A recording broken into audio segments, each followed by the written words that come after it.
కార్యం అంటే ఇట్టగైనా కట్టుకోవడం. ఉండు, లోపలికెళ్ళి బాగా కట్టుకుంటాను. అరే ఏంటి పిచ్చిదాల్లా, ఈ చీర కూడా తీసుకెళ్ళు.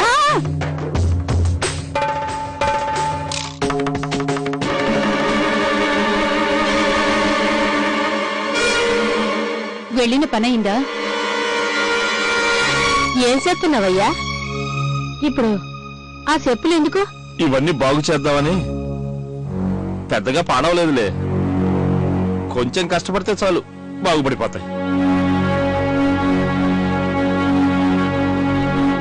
బాగు చేసి ఏటి చేద్దామని. బజార్ తీసుకెళ్లి అమ్మేస్తాను, ఏవో 4 డబ్బులు వస్తాయి, గోపవరం వెళ్ళొచ్చు. అంటే నువ్వు చెప్పులు అమ్ముకుంటావా? నా కూతుర్ని కాపురానికి పంపించడానికి ఏ పనైనా చేస్తాను.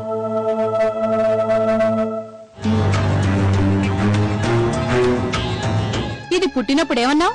దీన్ని తీసుకెళ్లి నదిలో పారేసేయి అన్నావు. ఇప్పుడేమో అదే మా ఇంటి మాలక్ష్మి అంటున్నావు. ఇక చాలే ఆపు. ఊరికే కూతురు అని గొప్పలు పోకు. డబ్బు తీసుకెళ్లి జాగ్రత్తగా పెట్టిలో పెట్టు. ఆ భద్రం ఇంత డబ్బు ఇచ్చిపోయాడు, నువ్వు ఇలా తెల్లవారులు డబ్బులు లెక్క పెడుతూనే ఉంటావు. ఏమైందే? అదే, ఈ సంగతంతా చంద్రికకి తెలిసిపోతే ఏమవుతుందోనని భయంగా ఉంది. అమ్మా, వెళ్ళేటప్పుడు ఈ చీర కట్టుకోనా?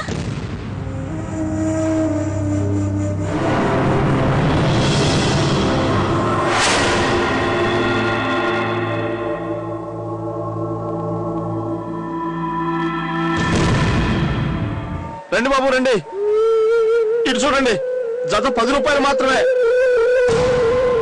చూడండి బాబు, చెప్పులు 10 రూపాయలు మాత్రమే, చాలా చౌక, మన్నికైనవి. ఒరే కోటిగా, గతి లేనమ్మ చతికిల పడ్డట్టు అమ్మింది చాలే గాని కొంచెం దమ్ము పీల్చుకోరా, ఆయాసం వస్తుందిరా. ఒరే, ఇక నుంచి నువ్వు ఎలుకలు బట్టే కోటిగాడివి కాదు, ఇప్పుడేమో నువ్వు కుంటి కులాసం చెప్పుల వ్యాపారివి, అంటే చెప్పులమ్మేవాడివి. వింటానికి బాగుంది కదూ? బోని అలా ఎందుకు నా వ్యాపారం సడగొడతావు? నా వ్యాపారం నన్ను చేసుకొని రండి బాబు రండి. ఏదో కోతికి కొబ్బరికాయ దొరికినట్టు వీడికి బాగా ఎక్కినట్టుంది, ఏదో వాగుతున్నాడు. 2 నిమిషాల్లో నిన్ను చావగొట్టి చెవులు మూస్తాను, తెలిసిందా? వ్యాపారం అంట, ఇప్పుడే తెలుస్తాను ఈ వ్యాపారం సంగతి, చూస్తాను.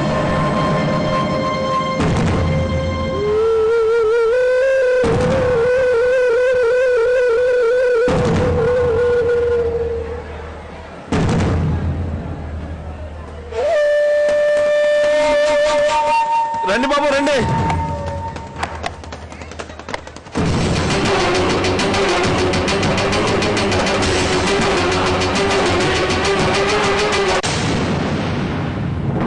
అరే ఇవి నా చెప్పులు కదా, ఇప్పుడు తెలిసిందిలే. నిన్న రాత్రి గుళ్ళో నా చెప్పులు పోయాయి, అది నువ్వే దొంగలించి ఇక్కడ బజార్లో అమ్ముకుంటున్నావా? అదేంటి బాబు అట్ట అంటారు? ఇవన్నీ నేను కట్టుకుని పోగుసేసానయ్యా. అలాగా నాయన, దొంగతనం చేసింది కాక అబద్ధాలు కూడానా? ఎక్కడి నుంచో పోగు చేసుకొచ్చి అట్ట అబద్ధాలు చెప్పడానికి సిగ్గుగా లేదు?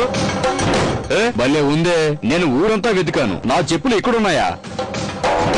అయ్యా మీరే చూడండి, అయ్యా ఇట్ట చూడండి, మీరే చెప్పండి అయ్యా, మీరే చూడండి అయ్యా, నేనంత ఎండలో నేను చెప్పులు లేకుండా తిరిగానయ్యా, వీడే నా చెప్పుల్ని దొంగిలించిపోయాడయ్యా. ఏదో పేదోండి గాని దొంగలు మాత్రం కాదయ్యా. అరే మమ్మల్ని డబ్బా ఇస్తావు నువ్వు, గుండు పని చెప్తా. అయ్యో కాదయ్యా, ఇట్లాంటి పోలీసులు పట్టించాలి, లేదంటే ఇంకా ఎంతమంది చెప్పులు కొట్టేస్తాడు. నిన్ను చెప్పులు దొంగిలిస్తా.